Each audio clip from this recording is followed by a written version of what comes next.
Ni nenek ni. So kalau korang nak tahu,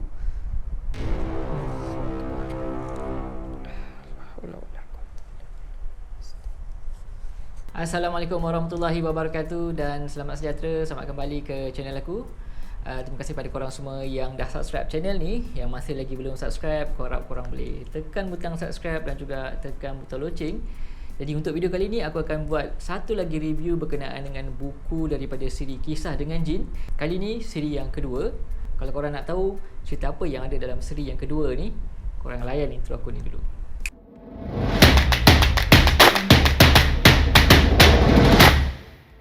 Alright, terima kasih kepada korang semua yang masih lagi setia dengan video ni. Seperti mana yang aku katakan tadi, hari ni aku akan review satu lagi buku daripada cerita Kisah dengan Jin. Kali ni siri yang kedua. Alright, sebelum ni aku ada review buku siri yang pertama. Korang boleh tengok review buku ni dekat link kat atas ni, aku akan letakkan. So klik kat atas ni. Tapi kali ni dia dah keluar untuk siri yang kedua. Jadi yang menariknya adalah kisah-kisah dalam buku Kisah dengan Jin siri 1 dan siri 2 ni semuanya adalah daripada kisah sebenar. So ini adalah pengalaman daripada penulis dan digarap sembali untuk jadikan buku lah, untuk kita ambil pengajaran. Alright, tanpa kita membuangkan masa lagi, jom kita tengok apa yang kita dapat dalam package Kisah dengan Jin siri 2 ni Alright, jom kita tengok. Okay guys, ini dia buku Kisah dengan Jin. Kerana dia pilih aku yang kedua ni. So kalau korang tengok kat sini, ini adalah package dia. Okay, package ni sebenarnya mungkin dah terlambat kot, sebab package ni korang akan dapat bila korang buat pre-order kalau korang buat pre-order, korang akan dapat package ni. Apa yang terdapat dalam package ni? So ini dia, dapat dengan bag sekali. Kita tengok dulu bag dia, memang cun lah. So wow, smart Alright, jom kita tengok apa yang ada kat dalam dia. Wow, ni dia guys. Sebenarnya aku dah buka buku ni, sebenarnya dah baca, tapi jom kita tengok lagi lah. Ini dia. Kita dapat plastik ni. Plastik ni pun cantik, boleh digunakan lagi. Apa yang korang dapat adalah, yang pertama korang akan dapat ini. Ini adalah penanda buku. Buku nota kecil ni. So design sama juga. Dia punya kulit buku tu sama dengan buku, memang menarik. Yang ini mungkin boleh buat catatan. Ni nampak. So memang terbaik lah. Memang terbaik. Memang tak rugilah kalau korang buat pre-order. Maaf lah sebab dah lambat kan. Alright, ni dia, ini buku nota. Ini adalah buku dia, Kisah dengan Jin kerana dia pilih aku, siri yang kedua. Siri yang kedua. Ini dia guys. Alright, itu apa yang kita dapat kalau kita pre-order buku Kisah dengan Jin kerana dia pilih aku siri 2 ni. Mungkin lepas ni kalau ada siri 3, korang kena pre-order lah untuk dapatkan goodies ni lah. Okay guys, tadi kita dah tengok apa yang kita dapat dalam package kalau kita beli buku ni, kalau kita pre-order. Dan kita dah tengok dia punya design depan secara sekali imbas lah kan. Tadi kita dah tengok dia punya design apa semua tu. Dan kali ni kita nak tengok go lebih detail lagi lah apa yang ada dekat buku Kisah dengan Jin kerana dia pilih aku siri 2 ni. So kalau kita tengok sekali imbas pun memang kita nampak rasa macam wow, menarik. Dia dah macam kulit buku ataupun dah macam poster filem dah macam poster filem horror Hollywood. Jangan main-main. Dan yang menarik lagi, kalau korang baca memang korang akan terikat dan nak tahu lebih lanjut berkenaan dengan apa cerita-cerita seterusnya. Nanti aku akan ceritakan lah. Tapi sebelum tu kita kena tengok go through sikit dekat kulit dia. Kulit dia memang menarik. Kalau kita tengok dekat kulit depan ni, diinspirasikan daripada kisah benar. Memang daripada kisah benar lah. Kisah dengan Jin kerana dia pilih aku, dulu 2 tu, siri 2. Kalau kita tengok kat sini ada gambar perempuan. So dia ambil gambaran sebagai penulis lah. Dan kalau kita tengok kat sini dia berdiri ni, seolah-olah macam ini alam yang nyata lah. Ni alam nyata kat atas dan alam yang di sebalik lah. Itu alam gaib ni. Kalau kita tengok seolah-olah macam ada seseorang yang mengikut dia. Dan ini adalah, kalau kita baca dalam buku ni, Ini adalah siapa nama dia, ada dalam tu. Nanti kalau korang nak tahu kena baca lah. So dalam dia memang ada berkenaan dengan kisah siapa yang ni lah, yang digambarkan ni lah. Okay, dan kalau kita tengok kat sini dia ada tulis 7 hari kelahiran itulah masaku. Ini ada kena-mengena juga dalam kita di dalam siri ni. Memang menarik guys. Kalau aku suggest korang baca lah buku ni, memang terbaik. Dapatkan buku ni dan baca lah. Kulit buku je dah memang menarik-narik supaya kita baca lah.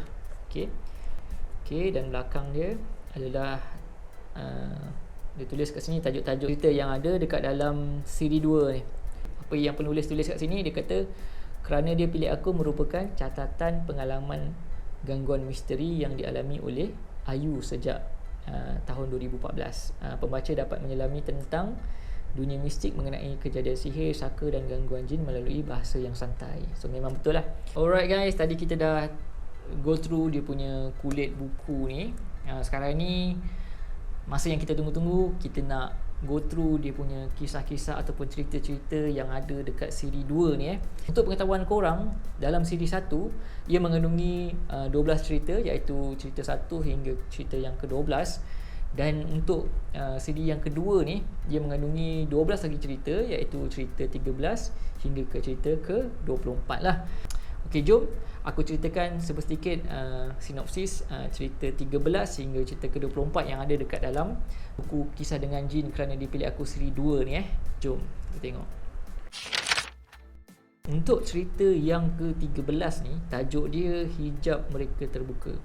Alright, untuk cerita Hijab Mereka Terbuka ni aku bagi sedikit lah dia punya sinopsis.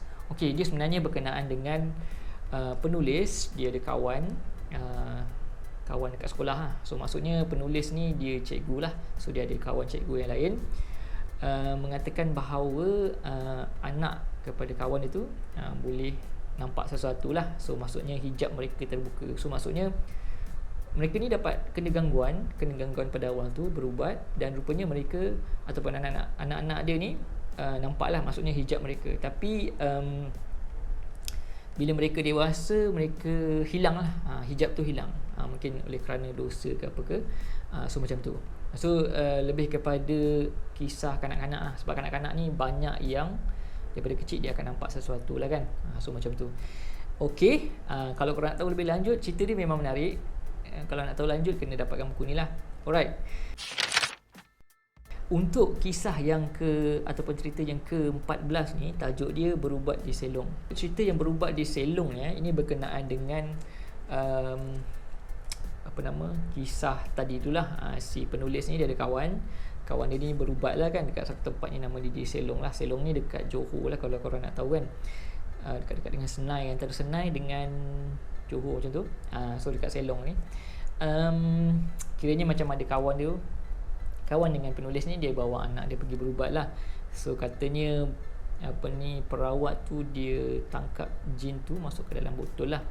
So kalau korang nak tahu adakah perawat ni betul tulen, korang kena baca buku ni. Cerita yang ke-15. Okay, cerita yang ke-15 ni, aku sendiri nak cerita pun aku pun dah rasa macam beremang juga aku punya beli Roma ni kan. Cerita yang ke-15 ni adalah cerita berkenaan dengan teruskan untuk cerita yang ke-15 ni, tajuk dia Pocong di Dalam Rumah. Okey, ini mengisahkan sebenarnya kisah berkenaan dengan yalah, benda tu lah yang ada dekat rumah penulis lah.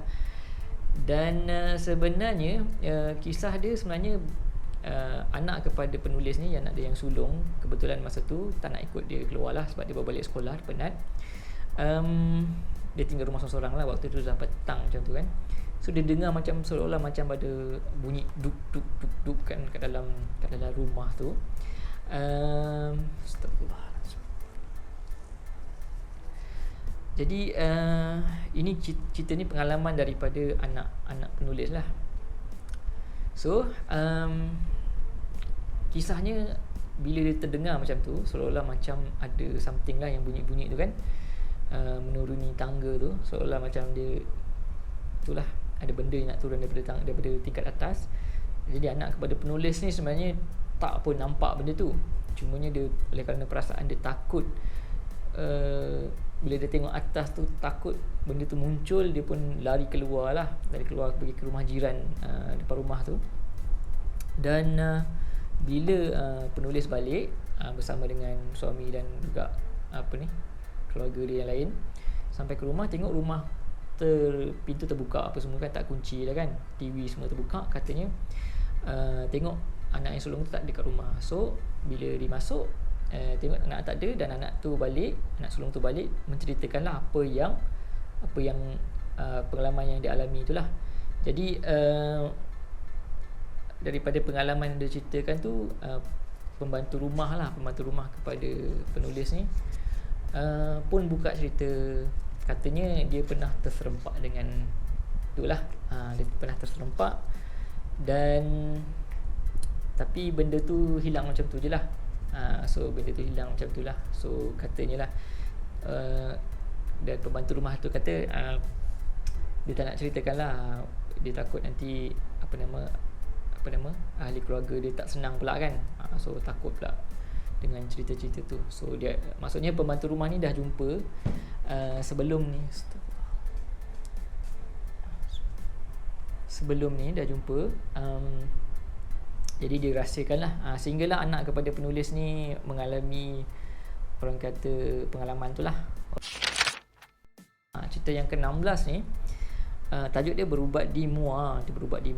Okey, oleh kerana penulis ni, suami dia ni orang Muar.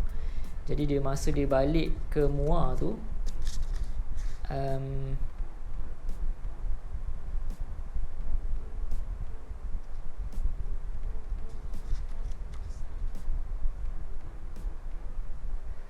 masa dia balik dekat Muar tu, ini aku cerita sinopsis je lah. Masa dia balik dekat Muar tu, kebetulan masa tu banyaklah sepupu sepapat, anak-anak buah semua kan datang sekali.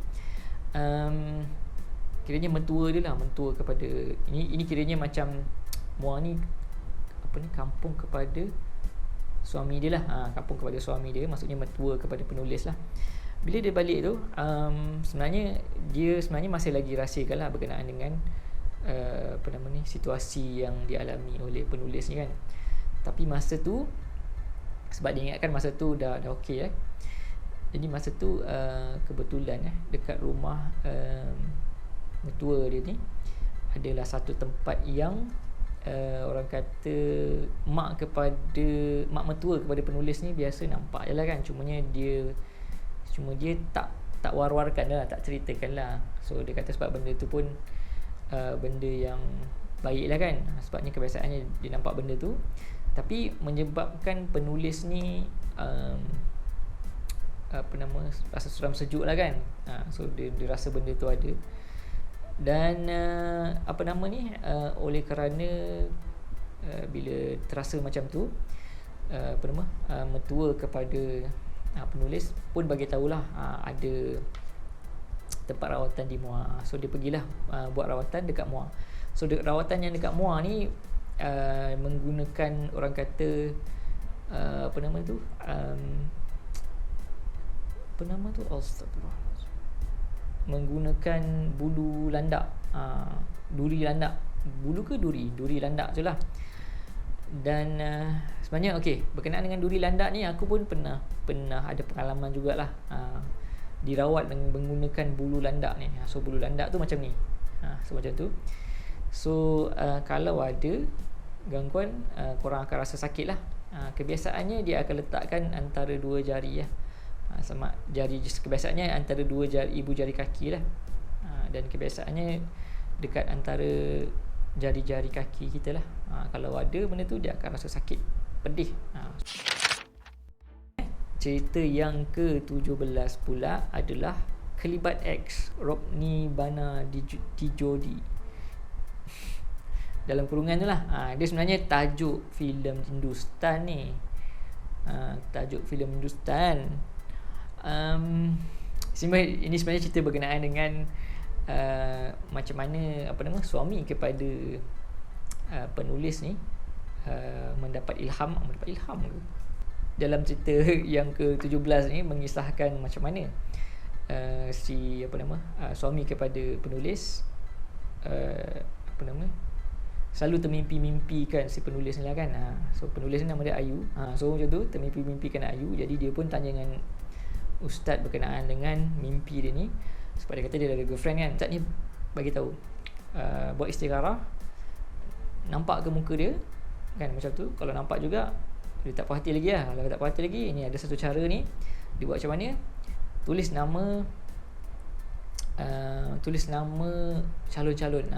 Tulis nama calon-calon, ketat dalam kertas, tulis kan, lepas tu gulung. Gulung letak dekat dalam satu botol ke apa, bukan botol, satu tempat. So setiap kali lepas istikharah, besok pagi buka, ambil nama tu, asingkan. Lepas tu buka, tengok nama siapa kan. Dan buat lagi kali kedua, 3 kali berturut-turut nama yang sama. Maksudnya itu ilham lah. Maksudnya kalau kita dapat istikharah, itulah ilham daripada Allah SWT lah. Itu insyaAllah. Cerita ke-18, 19 dan 20 ni ia adalah daripada satu cerita. Oleh kerana cerita daripada cerita yang ke-18 hingga ke-20 ni daripada satu kisah yang sama lah. Cumanya oleh kerana terlampau panjang, dan memang yang paling menarik lah dalam buku ni, cerita dia 3 jam menurun. Dia ada bahagian 1, 2 dan 3 hingga ke cerita ke 20 tu lah. Cerita 18 hingga ke 20 ni ada kena-mengena dengan yang kat sini, nama nenek ni. Ni nenek ni. So kalau korang nak tahu, Allahu Akbar,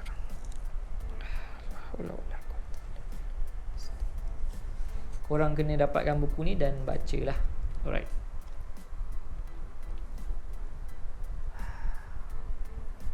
Okey. Untuk kisah daripada 18 hingga ke 20 ni, yang 3 jam menurun ni, kalau korang tengok dekat tajuk dalam ni, tak ada tulis tajuk kecil tu, kan? Tak ada tulis tajuk kecil, tapi kalau dekat belakang ni dia ada tulis tajuk kecil tu. Okey, kalau korang tengok yang pertama ni jin jantan ni, yang ni ada kisah dia lah. Dan yang kedua Nek Sah. Nek Sah ni nenek lah, Nenek Sah ni kat sini. Dan yang ketiga Panglima. Memang menarik. Antara 3 cerita ni memang terbaik lah. So korang kena baca. So kunci kepada kisah ataupun siri 2 ni letaknya dekat 3 cerita ni. Maksudnya 3 cerita ni memang core lah. Kalau digarap, dijadikan cerita ataupun movie, memang terbaik. Cerita yang ke-21 ni sebenarnya dia kena-mengena selepas dia menurun tu. Daripada kisah 18 hingga ke-20 dia menurun kan. So daripada situ banyaklah benda-benda yang ataupun maklumat yang dapat semasa berdialog. Semasa berdialog tu ada yang jin tu diislamkan lah, macam-macam. Memang menarik gila guys. Dan cerita yang ke-21 ni dia ada mengait dengan cerita 20, 19 dengan 18 ni. Oleh kerana keturunan lah, keturunan. So dekat cerita 21 ni dia cerita pasal cerita ayah dan atuk. Maksudnya susu galuh lah, ayah dan atuk dia lah. Ada kena-mengena lah. So macam tu. Yang ni aku tak nak cerita panjang, korang boleh dapatkan dan baca sendirilah. Memang menarik guys. Okey, untuk cerita yang ke-22 ni, yang bertajuk Sumpahan Keturunan ni, sebenarnya dia mengisahkan, awal tu mengisahkan kepada suami kepada penulis. Katanya dia tak sihat lah. Tak sihat berkenaan dengan, ada cerita berkenaan dengan ikan keli sebenarnya. So dia flashback balik berkenaan dengan ikan keli tu. Atuk kepada penulis ni, atuk ke moyang, alamak, nanti boleh baca dia bersumpah lah berkenaan dengan ikan keli ni. Dia tak nak keturunan dia makan ikan keli lah. Ada sebab kenapa dia tak nak. So memang nak tahu sebab dia tu, korang kena baca buku ni. Aku tak nak cerita lah. So ada sebab dia. Sebab dia memang ada kena-mengena dengan kisah-kisah mistik ni lah. Okey, cerita yang ke-23 ni mengisahkan, tajuk dia Hantu Semata Kecil. Okey, ini mengisahkan kepada penulis sendirilah, berkenaan dengan penulis ni dia ada adik-beradik, 3 adik-beradik. So bapa kepada penulis ni dia polis lah kan, so dia merantau-rantau ke mana, dia polis hutan kot, kalau PJA kan, gerakan PJA tu. So dia berpindah-pindah ke camp-camp lah kan. So dia teringat lah masa kecil dulu, termimpi lah kan, mimpi pula kakak dia ke adik dia, kakak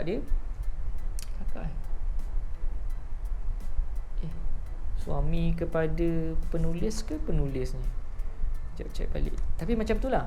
So katanya kadang-kadang dia terjaga masa dekat camp Sungai Besi katanya. Dia terjaga malam tu dan nak pergi ke tandas. So antara daripada tempat tidur tu ke tandas, terpaksa lalu satu ruang lah, ruang tamu ke apa ke. Dan bila lalu ke situ, nampaklah macam ada kelibat tu tengah solat lah kan, tengah dengan telekung semua, maksudnya perempuan lah, solat malam lah kan. And then bila paginya tanya kepada ibu berkenaan dengan adakah mak dia ni malam tadi bangun solat kan. So kata mak dia tak ada. So dia kata oh itu biasalah kan. Ibu dia pun ataupun mak dia kata tak apa, maksudnya kalau ada benda tu dia beribadat kat tempat kita, di rumah kita, kira bagus lah kan. Maksudnya macam tu. So ada lagi kisah-kisah lain dalam cerita tu, korang boleh baca terus lah. Itu kisah ataupun cerita yang ke-24. Ini berkenaan dengan kejadian yang berlaku kepada anak-anak seorang kakak ni lah. Kakak ni apa nama, satu sekolah lah, yang bekerja satu sekolah, cikgu lah kan, dengan penulis Kak Han nama dia. Tajuk dia Kak Han yang tabah bahagian 1. Dan ni cerita ni mengisahkan Kak Han ni lah, dia ada 7 ke 8 orang anak. So dia ada anak, dan anak dia yang nombor 1 dan nombor 2 ni macam kena gangguan lah kan. So gangguan, so nampak lah dia kurus, tak boleh pergi sekolah apa semua tu lah. Dia mengisahkan macam mana si penulis, so dia ajak oleh rakan-rakan dia lah yang dekat sekolah ni kan, lepas habis mengajar apa semua, ajak ke rumah Kak Han untuk tengok dua anak dia ni lah kan, untuk tengoklah melawat. So bila dia datang tu, yang menariknya, semasa dia dah sampai ke rumah Kak Han ni, dia rasa macam seram sejuk lah kan, seolah macam nak menurun lah. Sebab masa cerita yang ke-18 yang ke-20 tu kan dia menurun, so dia dah tahu siapa yang menurun. So bila cerita yang ke-24 ni datang ke rumah Kak Han, so dia menurun, dan yang dia menurun tu nak tahu siapa yang menurun, dia menurun sebagai apa, bagi tahu dia, suruh balik lah. Sebab katanya ada benda yang tak elok lah yang ada dekat rumah Kak Han tu. So kisahnya sedih, dan sebenarnya ada lanjutan lagi mungkin ya, sebab baru bahagian 1. So memang aku sangat tertunggu-tunggulah untuk bahagian seterusnya. Dan sebelum aku mengakhiri kisah ataupun cerita ni, mungkin kita boleh sedekahkan Al-Fatihah lah kepada dua anak Kak Han ni, iaitu anak dia yang pertama dan juga anak dia yang kedua yang telah meninggal dunia lah. So kita sedekahkan Al-Fatihah ila hadratin Nabi Mustafa Muhammad sallallahu alaihi wasallam, khususan Ibrahim. Al-Fatihah. Auzubillahi minasyaitonir rajim. Bismillahirrahmanirrahim. Ar-Rahmanir-Rahim. Maliki yaumiddin. Ihdinas siratal mustaqim, siratal ladzina an'amta 'alaihim.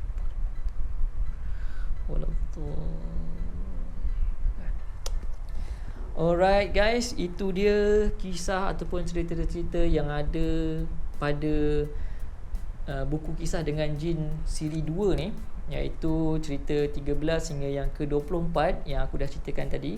So aku harap korang boleh dapatkan buku ni kalau nak tahu lebih lanjut berkenaan dengan cerita-cerita yang aku dah cerita seperingkas tadi tu. Dan sebenarnya banyak pengajaran yang boleh kita dapat daripada buku ni. Bukan buku ni saja, buku yang pertama, kalau boleh dapatkan buku yang pertama, kerana bila korang dapatkan buku yang kedua ni, korang mesti nak tahu kisah awal dia lah. So aku sarankan korang baca buku siri yang pertama ni, baru dapatkan siri yang kedua. Kalau nak dapatkan sekali pun lagi bagus lah. Alright, itu guys, sebut sedikit berkenaan dengan review buku untuk kali ni, iaitu buku Kisah Dengan Jin Kerana Dia Pilih Aku siri 2. Aku nak bagi kandungan dalam buku ni dan design buku ni 10 bintang lah. Memang terbaik. Dan aku memang sangat tertunggu untuk siri yang ketiga. Memang sangat dinanti-nantikan lah.